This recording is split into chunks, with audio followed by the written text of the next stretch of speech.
Okay, girls, I wanted to put some videos out there, kind of my summary takeaways or my key concepts from the book that we started reading a few weeks back called Play with Your Brain. I really like this book.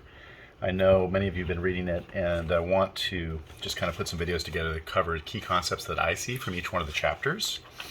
So this video is going to be all about chapter 1, which is possession is precious, and chapter 2, which is yell with your legs. And I love these little sayings that he comes up with here. Soccer is a game of possession. Chapter 1. It's all about possession. I love the quote at the beginning of the chapter, which says, "There's only one ball. There's only one ball out on the field, so you need to have it. If the other team has it, they're in control. So we want to be in control of the ball out on the field." We're going to be the blue team. Opponent is the red team, and the yellow dot is the ball. So two key concepts that I really took away from possession is precious. One is don't just boot it. This happens a lot in kids soccer. The second is don't dribble into trouble. So I think if we keep these two things in mind, we'll have a huge impact on our game and huge impact in maintaining possession on the field. So you see this a lot. The other team maybe passes a ball here to a defender, and the defender just boots it downfield as hard as they can, right? So that's one example, right? What have we done? We've made some progress. We've gotten the ball onto the other side of their field, but really all we've done is given the ball right back to them. And there's a lot of running back and forth that's going on as well. We also see we get in trouble. Maybe we pass back to the goalie, and the goalie comes up and one touches it, and it does something similar, right?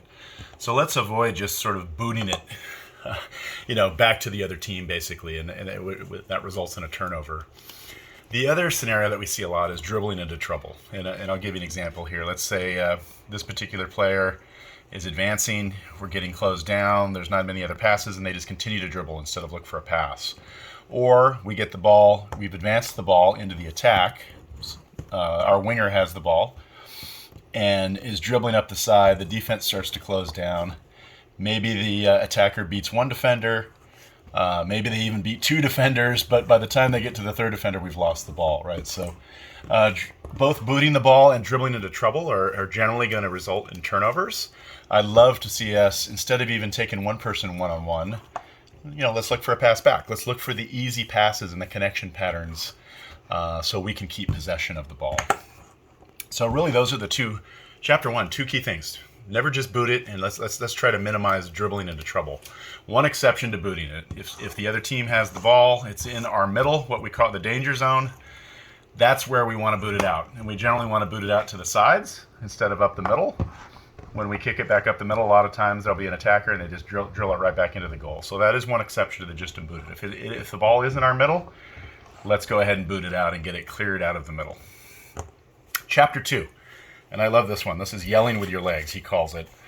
And the quote from a famous coach up front is, it's all about how much time on the ball you have. And it's been proven that any individual player probably only touches the ball no more than a couple of minutes per game. So really soccer is all about what are you doing off the ball? What are you doing when you don't have the ball? And he likes to use the term yell with your legs. So this is a classic example. This particular scenario, our right fullback, outside fullback has the ball. They're in trouble. And this particular player, in this case it would be our winger, is yelling, "Pass, pass, pass." Well, if you look at the line, there's no possible way. Maybe even this player is calling pass. Perhaps even this player is calling pass. Right? So neither of these, or none of these players are open for a pass.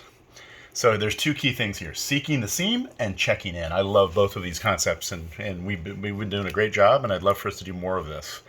So what does he mean by seeking the seam? Well, in this particular case, there's a seam here, and there's a seam here. So this, if you're the winger, you have a choice to either go here or go here. Now you are open for a pass. Instead of just yelling pass, pass, pass and confusing this player, yell with your legs, move into this space, make them aware you're moving into that space, and then maybe they can shoot you a pass right there against the sideline. Perhaps this player can move here. Perhaps this player can move into a seam and be a backwards pass this way. So we've got to constantly be seeking the seam. Many times as well, we'll have a lot of players. In this particular case, if these players are squished in a little more like this, that pass through that seam is not wide enough. So in this case, this is where we get into checking in. This particular player could come back and check in. This player could check in and receive a pass. So that's what he means by coming to meet the ball or checking in. Potentially checking out as well. So if there's plenty of room, and we have room for this player to dribble, for example, we would want to open up the space, right? And bring the space out until this person gets pressure, and then we can shift out.